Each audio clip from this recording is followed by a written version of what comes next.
Hello, good morning, ನಮಸ್ಕಾರ ಎಲ್ರಿಗೂ. ನಾನು Gayatri. Welcome to my channel Gayus Glitz. ಈ ವರ್ಷದ ತುಳಸಿ ಪೂಜೆ ತುಂಬ ಸರಳವಾಗಿ ಮಾಡಿದ್ದು.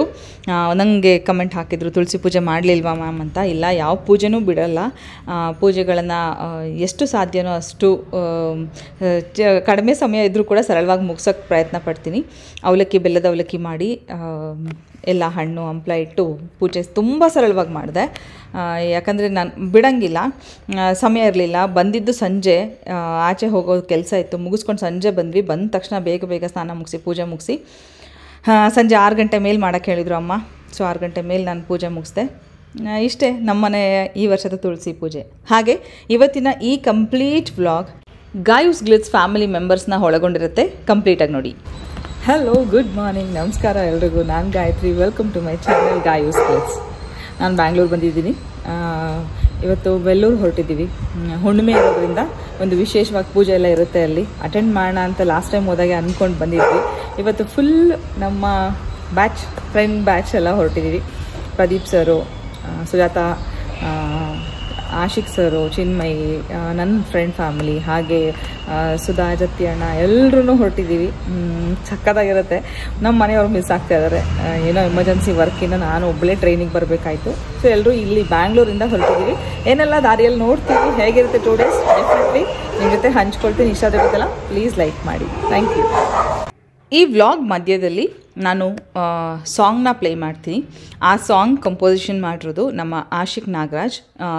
ಅಂದರೆ ನಿಮಗೆಲ್ಲ ನಾನು ಮುಂಚೆ ಹಳೆಯ ಸಬ್ಸ್ಕ್ರೈಬರ್ಸ್ಗೆ ಗೊತ್ತು ಅವ್ರು ಯಾರು ಅಂತ. ನಮ್ಮ ಗಾಯೋಸ್ ಗ್ಲಿಟ್ಸ್ ಫ್ಯಾಮಿಲಿ ಮೆಂಬರ್. ಅವರು ನನಗೋಸ್ಕರ ಒಂದು ಕಂಪೋಸ್ ಮಾಡಿಕೊಟ್ರೋಂಥ ಒಂದು ಸಾಂಗ್ನ ನಾನಿಲ್ಲಿ ಪ್ಲೇ ಮಾಡಲಿಕ್ಕೆ ಇಷ್ಟಪಡ್ತೀನಿ. ನೀವು ಕೇಳಿಸ್ಕೊಳ್ಳಿ. ಮಧ್ಯದಲ್ಲಿ ಮಾತುಕತೆ ಇದ್ದೇ ಇರುತ್ತೆ. ನಾವೆಲ್ಲ ಹೊರಟ ತಕ್ಷಣ ಎಲೆಕ್ಟ್ರಾನಿಕ್ ಸಿಟಿಯಲ್ಲೇ ಇನ್ನೂ ರೀಚ್ ಆಗೋಕ್ಕೆ ಮುಂಚೆನೇ ನಾವಲ್ಲಿ ಬ್ರೇಕ್ಫಾಸ್ಟ್ನ ಮಾಡಿದ್ವಿ. ಕದಂಬ ಹೋಟೆಲಲ್ಲಿ ಬ್ರೇಕ್ಫಾಸ್ಟ್ ಮಾಡಿ ವೆಲ್ಲೂರು ಕಡೆಗೆ ಹೊರಟ್ವಿ. ಆನ್ ದ ವೇ 1-2 ದೇವಸ್ಥಾನಗಳನ್ನು ಕೂಡ ನಾವು ನೋಡಿಕೊಂಡು ಮುಂದಕ್ಕೆ ಹೋದ್ವಿ, ದೇವ್ರ ದರ್ಶನ ಮಾಡಿಕೊಂಡು. ಅದು ಏನು ಅಂತ ಕೂಡ ಮುಂದೆ ನಾನು ಹೇಳ್ತೀನಿ. ಕಂಪ್ಲೀಟಾಗಿ ಸಕ್ಕತ್ ಇನ್ಫಾರ್ಮೇಟಿವ್ ಆಗೂ ಇರುತ್ತೆ, ನಿಮಗೂ ಕೂಡ ಖುಷಿ ಆಗುತ್ತೆ. ಇವತ್ತು ನಾಳೆ ಈ ವ್ಲಾಗ್ನ ನೋಡಿ.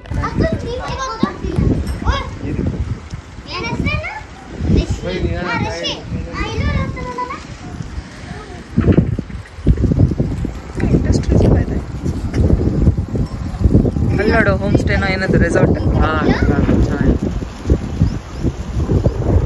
ಮೂರಿ ವ್ಯೂ ಇದೆ.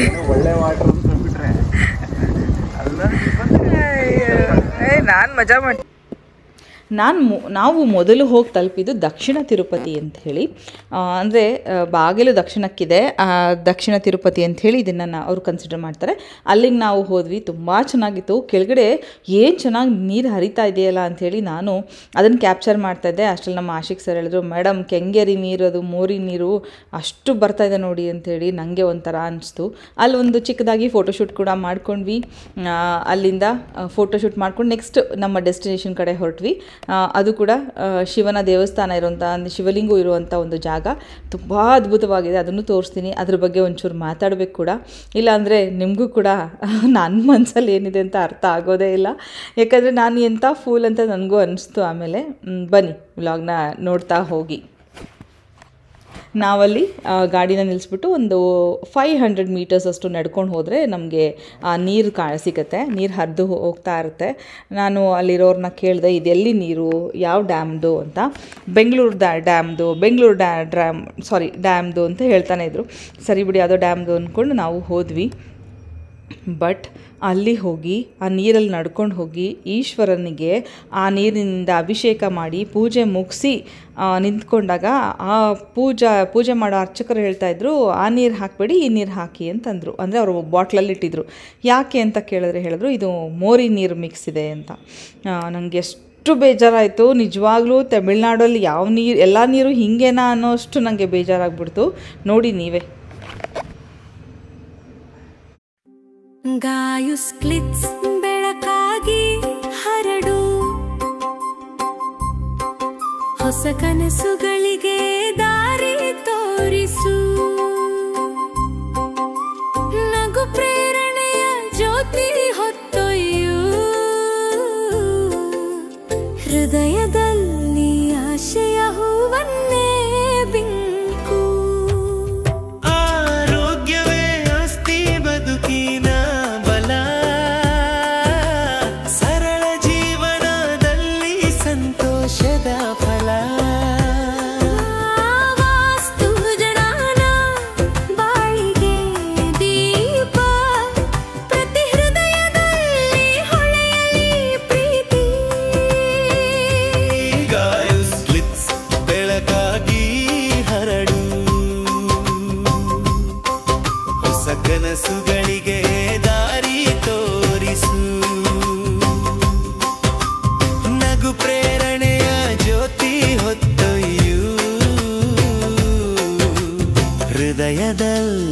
ಆಶೆಯ ಹೂವನ್ನೇ ಬಿಂಕು.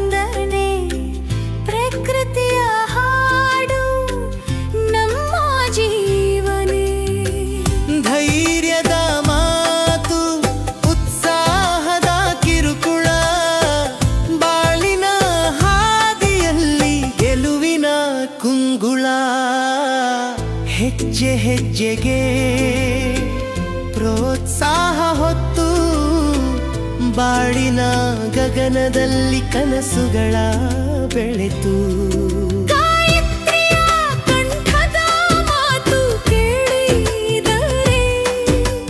ನಮ್ಮೊಳಗಿನ ಶಕ್ತಿ ನೂರಷ್ಟು ಬೆಳೆಯಲೇ. ಗಾಯು ಸ್ಕ್ರಿಪ್ಸ್ ಬೆಳಕಾಗಿ ಹರಡು, ಹೊಸ ಕನಸುಗಳಿಗೆ ದಾರಿ ತೋರಿಸು. ಪ್ರೇರಣೆಯ ಗಾನ ನಗು ತುಂಬಿದ ಧ್ವನಿ. ಗಾಯು ಸ್ಕ್ಲಿಟ್ ಜನಮ್ಮ ಬದುಕಿನ ಹೂವಿನ ರಾಣಿ.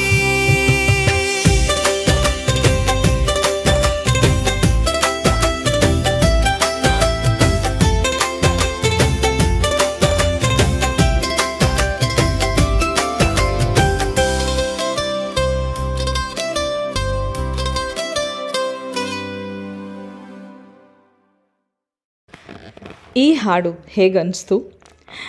ಚೆನ್ನಾಗಿದೆ ಅಂತ ಅನಿಸಿದ್ರೆ ಆಶಿಕ್ ಸರ್ಗೆ ಥ್ಯಾಂಕ್ಸ್ ಅಂತ ಹಾಕ್ಬಿಡಿ ನೀವೇನೆ ಕಮೆಂಟಲ್ಲಿ. ಯಾಕಂದರೆ ನಾವು ಇದೊಂದು ಗಾಯು ಸ್ಕಿಲ್ಸ್ ಫ್ಯಾಮಿಲಿ ಮೆಂಬರ್ಸ್ ಹೇಗಿದ್ದೀವಿ ಅಂತಂದರೆ ಒಬ್ಬರಿಗೆ ಒಬ್ಬರು ಅವ್ರು ಬೇರೆಯವರು, ನಾವು ಹೆಚ್ಚು ಇವ್ರು ಕಡಿಮೆ ಏನೂ ಇಲ್ಲ. ಎಲ್ಲರೂ ಒಂದೊಳ್ಳೆ ಬಾಂಧವ್ಯನ ಹಂಚ್ಕೊಂಡು ಈ ಚಾನಲಲ್ಲಿ ಮುಂದುವರ್ಸ್ಕೊಂಡು ಹೋಗ್ತಾ ಇದ್ದೀವಿ. ತುಂಬ ಖುಷಿ ಆಗುತ್ತೆ ನನಗೆ. ಇನ್ನು ಮುಂದಕ್ಕೆ ನಮ್ಮ ಈವೆಂಟ್ಸ್ಗಳಲ್ಲೆಲ್ಲ ಇದೇ ಸಾಂಗ್ನ ಪ್ಲೇ ಮಾಡೋಣ ಅಂಥೇಳಿ ಅಂದ್ಕೊಂಡಿದ್ದೀವಿ. ಓಕೆ, ಈ ಜಾಗಕ್ಕೆ ಬರ್ತಾ ಬರ್ತಾ ನೀವು ನೋಡಿದ್ರಿ ಎಷ್ಟು ಚೆನ್ನಾಗಿ ಅನಿಸ್ತು ಆ ವ್ಯೂ. ಎಲ್ಲ ಕಡೆಗೂ ನೀರು, ಹಸಿರು, ಅದ್ರ ಮಧ್ಯದಲ್ಲಿ ನಡ್ಕೊಂಬರೋದಲ್ವ. ಬಂದ ಮೇಲೆ ಅದು ಕೊಳಚೆ ನೀರು ಅಂತ ಗೊತ್ತಾದಮೇಲೆ ಮನಸ್ಸಿಗೆ ಹೇಗೆ ಅನಿಸಿರ್ಬೇಡ, ನೀವೇ ಯೋಚನೆ ಮಾಡಿ ನೋಡಿ. ಒಳ್ಳೆ ಫಾಲ್ಸ್ ಥರ ಹೋಗ್ತದೆ. ನನಗೆ ಒಂದು ಪಾಯಿಂಟ್ ಆಶಿಕ್ ಸರ್, ಇವರೇ ಆಶಿಕ್ ನಾಗರಾಜ್, ಆಶಿಕ್ ಸರ್ ಹೇಳಿದ್ರು, ಮ್ಯಾಮ್ ನೊರೆ ಬರ್ತಾ ಇದೆ, ಆ ಫೋಮ್ ಥರ ಅನಿಸಿದ್ರೆ ಇಮಿಡಿಯೇಟ್ಲಿ ಗೊತ್ತಾಗಬೇಕು ನಿಮಗೆ ಅದು ಮೋರಿ ನೀರು ಅಂಥೇಳಿ ಅಂತ. ಬ್ಯಾಂಗ್ಳೂರಿನ ಕಂಪ್ಲೀಟ್ ವೇಸ್ಟ್ ವಾಟರ್ ಇಲ್ಲಿ ಬರ್ತಾ ಇದೆ. ನನಗೆ ಬೇಜಾರಾಗಿದ್ದೇನೆಂದರೆ ಆ ನೀರನ್ನ ಎತ್ಕೊಂಡೋಗಿ ದೇವ್ರಿಗೆ ಅಭಿಷೇಕ ಮಾಡಿದ್ವಿ. ಅದು ಮನಸ್ಸಿಗೆ ಯಪ್ಪ ಎಂಥ ಕೆಲಸ ಅಲ್ಲ ಅಂತ ಅನಿಸ್ತು. ಓಕೆ, ಗೊತ್ತಿಲ್ಲದೆ ಮಾಡಿರೋ ತಪ್ಪಲ್ಲ. ಈಶ್ವರನ ಲಿಂಗು ಎದುರಿಗೆ ನಂದಿ, ಎಷ್ಟು ಅದ್ಭುತವಾದ ಒಂದು ದರ್ಶನ. ಆ ದೇವ್ರಿಗೆ ಅಂದ್ಕೊಂಡೆ ನಾನು, ಎಂಥ ಜಾಗದಲ್ಲಿ ಕೂತಿದ್ಯಪ್ಪ ತಂದೆ. ನೀರು ಹರಿತಾ ಇತ್ತೋ ಏನೋ ಮುಂಚೆ, ಯಾಕಂದರೆ ಬಂಡೆಗಳೆಲ್ಲ ಇರೋದ್ರಿಂದ ಆ ನೀರಿನ ಜೊತೆಗೆ ಮೋರಿ ನೀರನ್ನ ಬಿಟ್ಟಿರೋದ್ರಿಂದ ಇದು ಕೊಳಚೆ ನೀರಾಗೋಗಿದೆ. ಪಾಪ ಅನಿಸ್ತು. ದೇವ್ರ ಬಗ್ಗೆನೇ ನನಗೊಂಥರ ಅನುಕಂಪ ಅನಿಸ್ತು. ಸರಿ, ಅಲ್ಲಿ ದರ್ಶನ ಎಲ್ಲ ಮುಗಿಸ್ಕೊಂಡು ಎಲ್ಲರೂ ಒಂದು ಫೋಟೋಶೂಟ್ ಮಾಡಿಕೊಂಡು, ಇವರೆಲ್ಲ ನಮ್ಮ ಚಿಲ್ಲರ್ ಪಾರ್ಟಿ, ಆಶಿಕ್ ಸರ್ ಮಗ, ನನ್ನ ಫ್ರೆಂಡ್ ಮಗ, ಹಾಗೆ ಜತಿಯಣ್ಣವ್ರ ಮಗ, ನನ್ನ ಫ್ರೆಂಡ್ ಮಗಳು, ಎಲ್ಲರೂ ಸೇರಿಕೊಂಡು ಅವ್ರದ್ದು ಒಂದು ಗ್ಯಾಂಗ್ ಆಯಿತು. ನಾವೆಲ್ಲರೂ ಒಂದು 11 ಜನ ಇದ್ವಿ ನಾವು ದೊಡ್ಡವರು. ತುಂಬ ಚೆನ್ನಾಗಿತ್ತು. ವೆಲ್ಲೂರಿಗೆ ಹೋಗಿ ಆ ತಾಯಿಯ ದರ್ಶನ ಮಾಡ್ಕೊಂಡು ಬಂದಿದ್ದು. ಮಹಾಲಕ್ಷ್ಮಿ ದರ್ಶನ, ನಾರಾಯಣಿ ಅಂತ ಕರೀತಾರೆ. ನಾರಾಯಣಿಯ ಹುಣ್ಣಿಮೆ ಎಂದು ನಾರಾಯಣಿಗೆ ಹೋಮ ನಡೆಯುತ್ತೆ ಅಲ್ಲಿ. ಎಷ್ಟು ಚೆನ್ನಾಗಿ ನಡೆಯುತ್ತೆ ಹೋಮ ಅಂದರೆ ಅದ್ರ ಬಗ್ಗೆ ನೀವು ನೋಡಬೇಕು ಅಥವಾ ತಿಳ್ಕೊಬೇಕು ಅನ್ನೋ ನಾಳಿನ ವ್ಲಾಗ್ ನೋಡಿ. ನಾನು ಅದನ್ನು ತೋರಿಸ್ತೀನಿ, ಹೇಳ್ತೀನಿ ಕೂಡ. ಇಂಥ ವಿಶೇಷವಾದ ಹೋಮ ನಾನಂತೂ ನೋಡಿರಲಿಲ್ಲ. ಇದು ಮೊದಲನೇ ಬಾರಿಗೆ ಅಂತ ಅನ್ಕೋಬೋದು. ಸೊ ಇಷ್ಟು ಜನ ನಾವು ಹೋದವರು, ಮಕ್ಕಳು ಕೂಡ ಇದ್ದಾರೆ. ಬನ್ನಿ ವ್ಲಾಗ್ನ ಹಾಗೆ ಮುಂದುವರಿಸ್ತೀನಿ.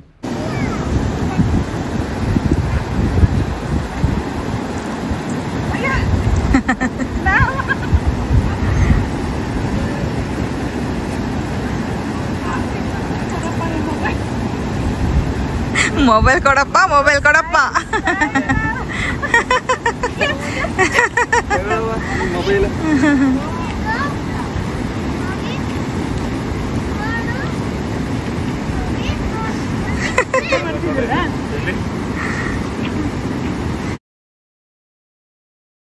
Like, subscribe and share. Gayus Glitz. Kempi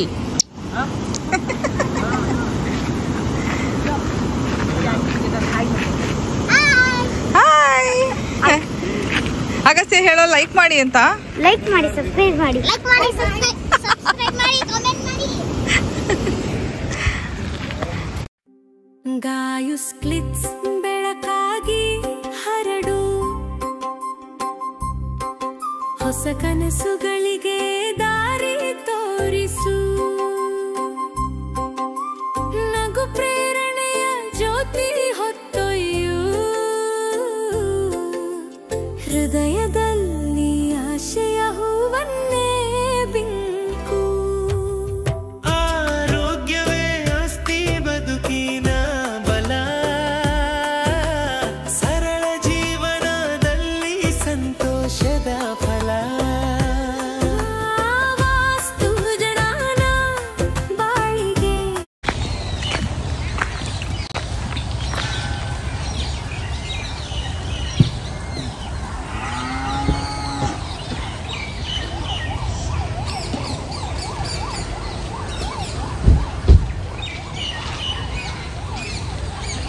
ನಾನು ಗಾರ್ಬೇಜ್ ತೆಗಿತೀನಿ, ತೋರಿಸ್ತೀನಿ. ಇಷ್ಟು ಒಳ್ಳೆ ಜಾಗದಲ್ಲಿ ನೋಡು, ಪ್ಲಾಸ್ಟಿಕ್ ನೋಡು.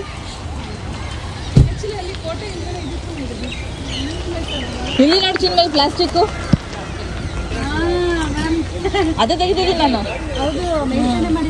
ತೋರಿಸ್ಬೇಕು, ಗೊತ್ತಾಗುತ್ತೆ. ನೋಡು, ಅಲ್ಲೇ ಬೆಂಕಿ ಹಾಕಿ ಪ್ಲಾಸ್ಟಿಕ್ ಹೋಗಿ ಅದಕ್ಕೆ ಹೋಗ್ತಾ ಇದೆ ಯಾ ಜನ.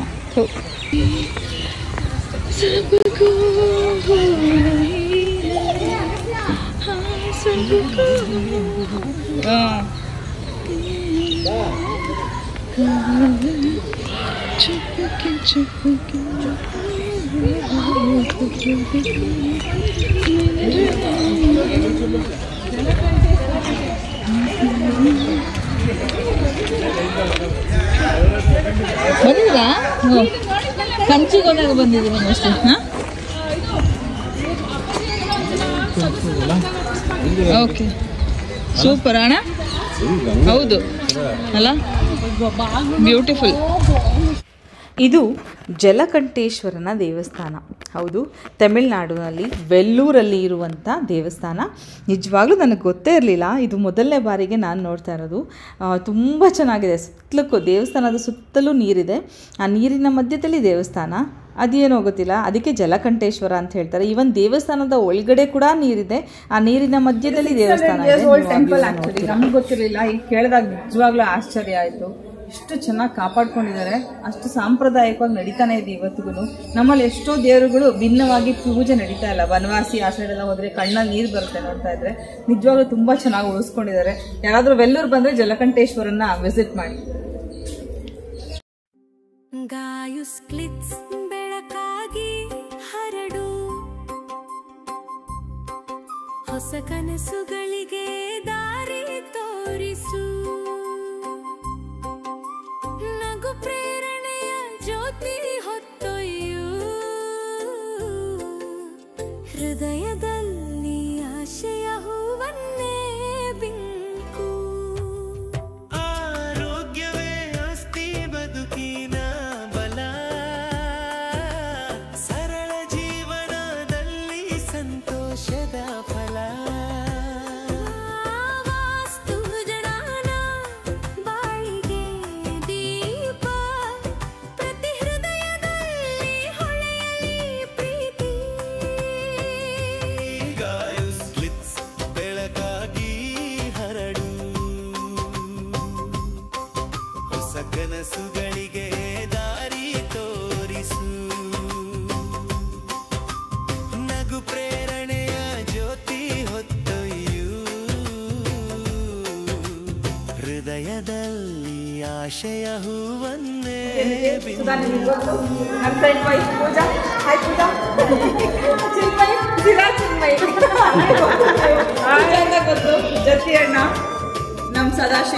ಹಾಗೆ ನಮ್ಮ ಗುರುಗಳು ಹಾಗೆ ದಾಸ್ ನನ್ನ ಫ್ರೆಂಡು.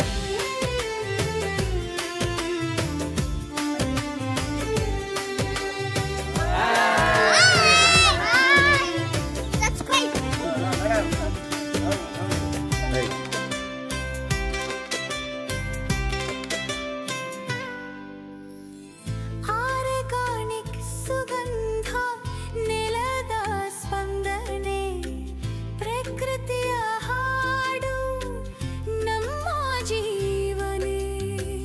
ಧೈರ್ಯದ ಮಾತು ಉತ್ಸಾಹದ ಕಿರುಕುಳ ಬಾಳಿನ ಹಾದಿಯಲ್ಲಿ ಗೆಲುವಿನ ಕುಂಗುಳ ಹೆಜ್ಜೆ ಹೆಜ್ಜೆಗೆ ಪ್ರೋತ್ಸಾಹ ಹೊತ್ತು ಬಾಳಿನ ಗಗನದಲ್ಲಿ ಕನಸುಗಳ ಬೆಳೆತು. ಗಾಯತ್ರಿಯ ಕಂಠದ ಮಾತು ಕೇಳಿದರೆ ನಮ್ಮೊಳಗಿನ ಶಕ್ತಿ ನೂರಷ್ಟು ಬೆಳೆಯಲೇ. ಗಾಯು ಸ್ಕ್ರಿಪ್ಸ್ ಬೆಳಕಾಗಿ ಹರಡು ಹೊಸ ಕನಸುಗಳಿಗೆ ದಾರಿ ತೋರಿಸು. ಪ್ರೇರಣೆಯ ಗಾನ ನಗು ತುಂಬಿದ ಧ್ವನಿ ಗಾಯು ಸ್ಕ್ಲಿಟ್ ಜನಮ್ಮ ಬದುಕಿನ ಹೂವಿನ ರಾಣಿ.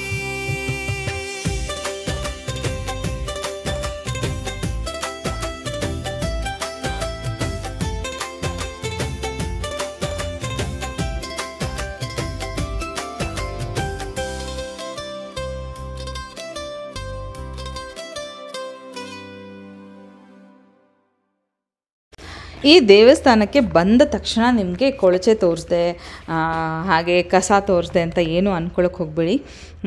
ನಮಗೂ ಸ್ವಲ್ಪ ಅವೇರ್ನೆಸ್ ಬರಬೇಕಲ್ವ. ತಿನ್ನೋದು ಅಥವಾ ತೊಗೊಂಡೋಗಿರೋ ಪ್ಲಾಸ್ಟಿಕ್ ಬ್ಯಾಗ್ಸ್ನೆಲ್ಲ ಅಲ್ಲೇ ಬಿಸಾಕಿ ಬಂದಾಗ ಹೇಗಾಗುತ್ತೆ ನಮ್ಮ ಪರಿಸರ ಅಂತ. ಇಳಿತಾ ಇದ್ದರೆ ಗೋಶಾಲೆ ಇತ್ತು, ಅಷ್ಟೊಂದು ಹಸುಗಳಿತ್ತು. ಅದನ್ನು ನೋಡ್ತಾ ಖುಷಿ ಪಡ್ತಾಯಿದ್ರೆ ಹಂಗೆ ಇಳಿದು ಕ್ಯಾಲಿಟ್ರೆ ನೋಡಿದ್ರೆ ಅಷ್ಟು ಕಸದ ರಾಶಿ, ಪ್ಲಾಸ್ಟಿಕ್ ಅದನ್ನು ಒಂದು ಕಡೆ ಬೆಂಕಿ ಹಾಕಿದ್ದಾರೆ, ಅದ್ರ ಹೊಗೆ ಬರ್ತಾ ಇದೆ. ಪಾಪ ಹಸುಗಳು, ಅಷ್ಟೊಂದು ಹಸುಗಳಲ್ಲೇ ಇತ್ತು. ಅದನ್ನು ನೋಡಿದಾಗ ಹೊಟ್ಟೆ ಉರಿದಂಗೆ ಆಯಿತು. ಅಟ್ಲೀಸ್ಟ್ ಈ ವ್ಯೂನ ತೋರಿಸಿದ್ರೆ ನಾವು ದಯವಿಟ್ಟು ನಾವೆಲ್ಲರೂ ಕೂಡ ಯಾವುದೇ ತೀರ್ಥಯಾತ್ರೆಗೆ ಹೋಗಲಿ, ಯಾವುದೇ ಟೂರಿಸ್ಟ್ ಪ್ಲೇಸಸ್ಗೆ ಹೋಗಲಿ, ನಿಮ್ಮ ಪ್ಲಾಸ್ಟಿಕ್ ಬ್ಯಾಗನ್ನು ನಿಮ್ಮ ಕಾರು ಅಥವಾ ನಿಮ್ಮ ವೆಹಿಕಲಲ್ಲೇ ಸ್ಟೋರ್ ಮಾಡ್ತಾ ಬನ್ನಿ. ಒಂದು ಸಲ ನೀವು ರೀಚ್ ಆದಮೇಲೆ ಡ್ರೈ ವೇಸ್ಟಿಗೆ ಹಾಕಿಬಿಡಿ, ಅಥವಾ ಎಲ್ಲಾದರೂ ನಿಮಗೆ ಗಾರ್ಬೇಜ್ ಬಿನ್ಸ್ ಕಾಣಿಸಿದ್ರೆ ಅಲ್ಲಿ ಹಾಕಿ. ದಯವಿಟ್ಟು ಎಲ್ಲಿ ಬೇಕೋ ಅಲ್ಲೇ ಬಿಸಾಕೋದನ್ನು ನಿಲ್ಲಿಸಲೇಬೇಕು. ನೋಡೋಕ್ಕೆ ಎಷ್ಟು ಅಸಹ್ಯವಾಗಿರುತ್ತೋ ಪರಿಸರಕ್ಕೆ ಅಷ್ಟೇ ತೊಂದರೆ ಕೊಡ್ತಾಯಿದ್ದೀವಿ ನಾವೆಲ್ಲರೂ. ಇಲ್ಲಿ ಮಕ್ಕಳು ಸಬ್ಸ್ಕ್ರೈಬ್ ಮಾಡ್ಕೊಳ್ಳಿ, ಲೈಕ್ ಮಾಡ್ಕೊಳ್ಳಿ, ಬೆಲ್ ಐಕಾನ್ ಪ್ರೆಸ್ ಮಾಡಿ. ಅವರು ಇಬ್ಬರು ಏನು ಶಾರ್ಪ್ ಇದ್ದರು ಅಂದರೆ ನಾನು ಹೇಳೋದೇ ಬೇಡ, ಅವರೇ ಹೇಳ್ತಾಯಿದ್ರು. ಹಾಗಾದರೂ ನಮ್ಮ ಅಗಸ್ತ್ಯ ಅವನು ಯೂಟ್ಯೂಬ್ ಚಾನಲಲ್ಲೆಲ್ಲ ಮಾತಾಡಿದ್ದಾನೆ. ಹಾಗಾಗಿ ಅವನು ಇದ್ದಿದ್ದು ಓವರ್ ಸ್ಮಾರ್ಟ್, ಅವನು ಸಿಕ್ಕ ಒಳ್ಳೆಯ ಆ್ಯಕ್ಟಿವ್ ಹುಡುಗ. ಹಾಗೆ ಈ ದೇವಸ್ಥಾನ ನೋಡಲಿಕ್ಕೆ 2 ಕಣ್ಣು ಸಾಲದು, ತುಂಬ ಚೆನ್ನಾಗಿದೆ. ನನಗೆ ತುಂಬ ಇಷ್ಟ ಆಗಿದ್ದು ಏನಂದರೆ ಈ ದೇವಸ್ಥಾನದ ಶಿಲ್ಪಕಲೆಗಳನ್ನು ಹಾಗೇ ಉಳಿಸ್ಕೊಂಡಿದ್ದಾರೆ. ಎಲ್ಲೂ ಕೂಡ ಒಂದು ಉಳಿಪೆಟ್ಟು ಬೀಳ್ದರ ಹಾಗೆ, ಒಂದು ಕಿತ್ತು ಹೋಗದ ಇರೋ ಹಾಗೆ, ಅಥವಾ ಈ ದಂಡೆತ್ತಿ ಬಂದಾಗ ಎಷ್ಟೋ ಶಿಲಾಸನಗಳು ನಾಶವಾಗಿ ಹೋಗಿದ್ದಾವಲ್ಲ, ಅದೇನು ಆಗದೆ ಉಳಿಸ್ಕೊಂಡಿದ್ದಾರಲ್ಲ, ಅದು ನನಗೆ ಭಾಳ ಸಂತೋಷ ಆಯಿತು. ಯಾಕೆಂದರೆ ಪದೇ ಪದೇ ಹೇಳ್ತೀನಿ, ನನಗೆ ಭಾಳ ದುಃಖ ಆಗೋದು ನಮ್ಮ ಹರಿಹರೇಶ್ವರನ ದೇವಸ್ಥಾನಕ್ಕೆ ಹೋದಾಗ ಅಥವಾ ಹಂಪಿಗೆ ಹೋದಾಗ ಅಲ್ಲಿ ಆಗಿರುವಂಥ ಮುಕ್ಕಾಗಿರುವಂಥ ದೇವ್ರುಗಳನ್ನು ನೋಡಿದಾಗಂತೂ ತುಂಬಾ ಬೇಜಾರಾಗುತ್ತೆ. ಏನಪ್ಪ ನಾವು ಮಾಡಿದ್ದಲ್ಲ, ನಮಗೆ ಉಳಿಸ್ಕೊಳ್ಳೋಕ್ಕೆ ಆಗಲಿಲ್ವಲ್ಲ ಅಂತ ಅನಿಸುತ್ತೆ. ಇಲ್ಲಿ ನೋಡಿ ಎಷ್ಟು ದೇವರಿದೆ ಸಾಲಿಗೆ ನೋಡಿ. ಅಪ್ಪ ನಾನು ಹೇಳ್ದಲ್ಲ, ಈ ದೇವಸ್ಥಾನ ನೋಡೋಕ್ಕೋಸ್ಕರ ಹೋಗಿ ವೆಲ್ಲೂರಿಗೆ ಹೋದರೆ ದಯವಿಟ್ಟು ಜಲಕಂಠೇಶ್ವರನ ದೇವಸ್ಥಾನಕ್ಕೆ ಹೋಗದೆ ವಾಪಸ್ ಬರಬೇಡಿ. ಬರೀ ಮಹಾಲಕ್ಷ್ಮಿ ಅಲ್ಲ, ಜಲಕಂಠೇಶ್ವರ ಕೂಡ ಅಲ್ಲೇ ಇರೋದು. ಕಂಚಿಗೆ ಹೋಗ್ತಿರ್ತೀರ ಸುಮಾರು ಜನ. ಈಗಂತೂ ನಮ್ಮ ಮಂಚಿ ಸರ್ ಸಿಕ್ಕ ಮೇಲೆ ಕಂಚಿಗೆ ಹೋಗೋದು ಕಡಿಮೆ ಆಗಿದೆ. ಎಷ್ಟು ಚೆನ್ನಾಗಿದೆಲ್ಲ ದೇವಸ್ಥಾನ.